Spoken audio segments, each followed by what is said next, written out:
2006 독일 월드컵, 한국은 월드컵 4강이라는 신화를 이루고도 2006 독일 월드컵에서 최초의 도전이었던 원정 16강 진출에 실패하고 말았습니다.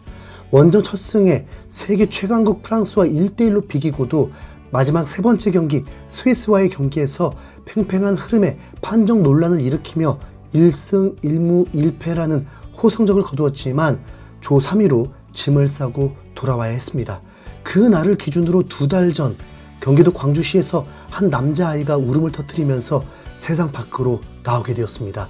그는 앞으로 자신이 어떤 존재가 될지도 모른 채 그냥 행복하게 자라왔는데 17년이 지난 후 그는 K리그에서 돌풍을 일으키는 선수로 성장해 있고 강원FC의 최연소 출전과 최연소 공격 포인트 기록이라는 역사를 썼으며 입단 6개월 만에 고등학교 재학생 선수가 프로 계약을 체결하게 되었습니다.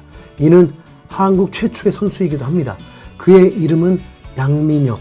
축구계에서 알려져 있는 부모님의 아들도 아닌 듯하고 평범한 남자아이가 어릴 때부터 공놀이를 좋아했고 10살 때부터 본격적으로 축구를 하기 시작했고 중학교 때 그 누구보다 축구를 좋아하고 열심히 하더니 한국의 자랑이 되어버렸습니다.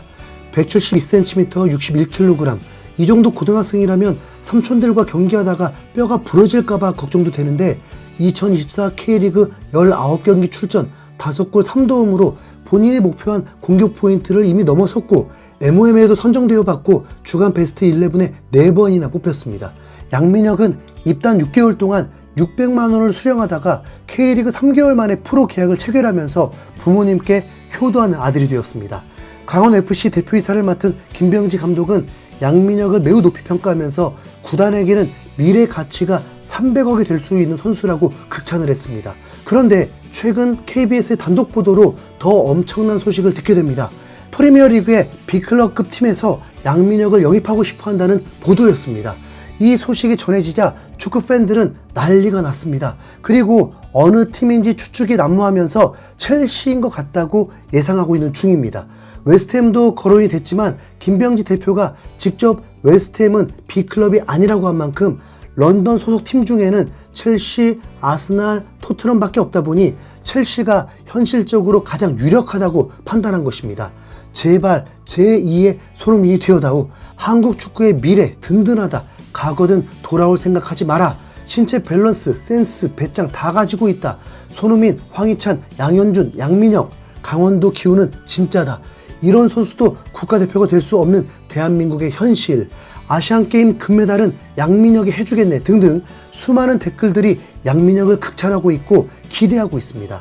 김병지 대표는 유튜브 실시간 스트리밍을 통해서 양민혁의 현재 상황을 전해주기도 했고 이적료가 최소 50억에서 60억 정도의 한두 달 안에 계약을 체결할 수 있다고 했습니다. 많은 팬들은 양민혁이 프리미어리그에 매우 좋은 팀으로 이적할 수 있다에 포커스를 맞추고 있습니다. 그런데 말입니다. 17세 양민혁이 B클럽으로 이적하면 정말 성공인 걸까요? 양민혁은 18살, 19살의 B클럽에서 지금처럼 주전으로 뛰는 선수가 된다고 하던가요? 네. 양민혁이 어디서 뛰든 좋은 활약을 할 수 있는 선수인 건 맞지만 주전이 보장되어 있을 리 없잖아요. 거기다 B클럽이라면 경쟁은 더 치열해서 임대를 떠날 확률이 굉장히 높아지는 게 현실입니다. 그렇게 되면 양민혁은 B클럽 소속 느낌이 아니라 임대된 그 소속팀 선수라고 여겨지게 되죠. 지금 한국 축구 선수는 3가지의 경우로 해외에서도 멋진 활약을 할 수 있는 선수가 될 수 있습니다. 첫 번째, K리그를 씹어먹은 후 해외 진출을 한다. 두 번째, 5대 리그가 아닌 유럽에서 혹은 5대 리그이지만 순위가 낮은 팀에서 주전 경쟁이 수월해지면서 점점 가치를 입증한다. 세 번째, B클럽에 소속이 되어서 관리를 받으며 성장한다. 그런데 더 중요한 것은 위 3가지 어떤 걸 선택해도 성공 보장이 되어 있는 것이 아니라 선수의 역량과 멘탈에 따라서 성공 여부가 결정된다는 것입니다. K리그부터 점진적으로 발전하며 가치를 인정받은 선수는 단연코 김민재라고 볼 수 있을 것입니다. 그런데 김민재는 당시 K리그에서 원탑이었습니다. 동료 선수들마저도 김민재는 레벨이 다르다고 인정했습니다. 그리고 나폴리의 레전드가 되기까지 4년이 걸렸습니다.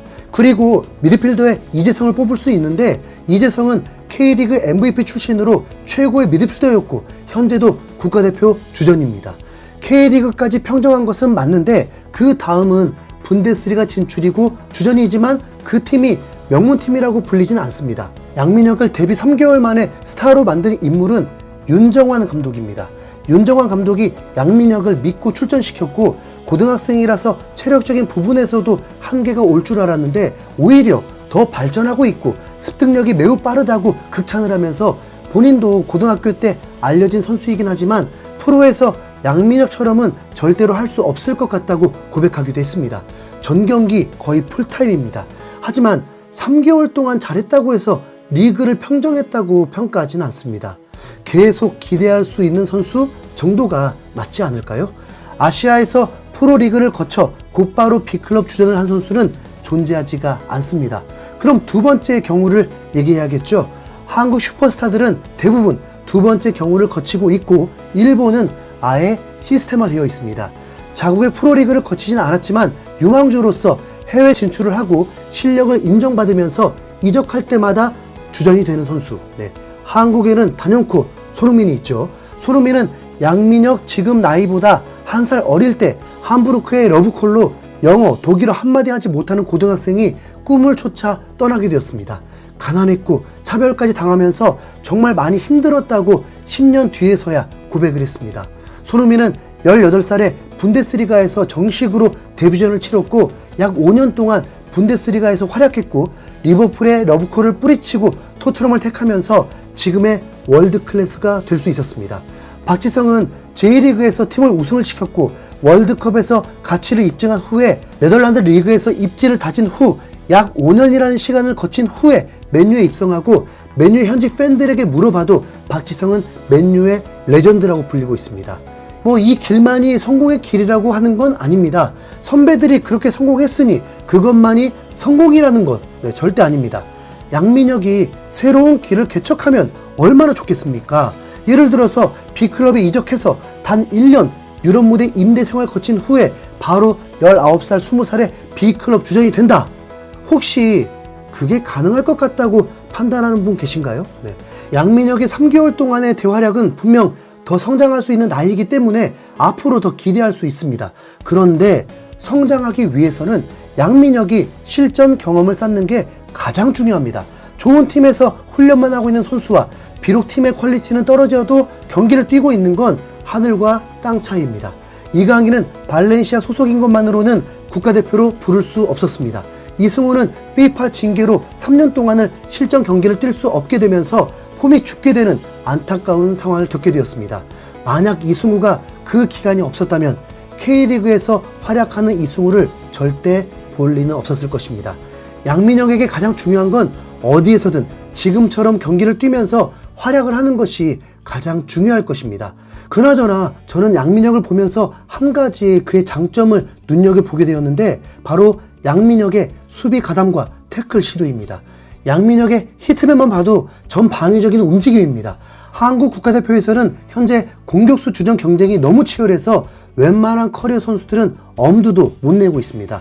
이미 공격수 양현준, 오현규, 정우영, 이승우, 나상호는 국가대표 입성이 매우 힘든 상황입니다. 반면에 윙백은 매우 자원이 부족해서 어려움을 겪고 있고 실제 월드컵에서 경쟁을 하려고 해도 가장 큰 약점인 게 바로 풀백입니다. 현대 축구에서는 풀백도 가치가 매우 높죠. 그냥 수비에 집중시키는 풀백이 아니라 포백을 가동해도 인버티드 풀백으로 활용하거나 측면 공격수처럼 활용해버립니다. 국가대표 경기들을 보면 양쪽 풀백들이 크로스를 올리고 박스 안까지 들어와서 슈팅하고 컷백하고 그 광경을 많이 봐왔습니다. 그런데 정말 걸출한 풀백이 나오지 않고 있습니다. 새로운 국가대표 감독은 국가대표에 풀백에 가장 공을 들였으면 좋겠는데 공격이 되는 정도만이 아니라 드리블, 패스, 골 결정력이 좋은 수비수라면 한국의 전력이 더 극대화되지 않을까요? 황희찬, 배준호, 정우영 이런 선수들을 풀백으로 쓸 수 없다면 2년 남았는데 이 흡수력 좋은 양민혁을 국가대표에서 풀백으로 키워보는 건 여러분 어떻게 생각하시나요? 풀백이 약한 한국의 월드컵 성적 기대하기 어렵다는 거 아시잖아요. 이건 정보 아니고 개인적으로 그런 생각이 들었다 정도니까요. 너무 의미 부여 없길 오해하지 말자. 네. 앞으로 양민혁의 행보를 지켜보면서 대한민국의 자랑이 되어주길 응원해 보겠습니다. 이상 흰수염 고려였습니다. 감사합니다.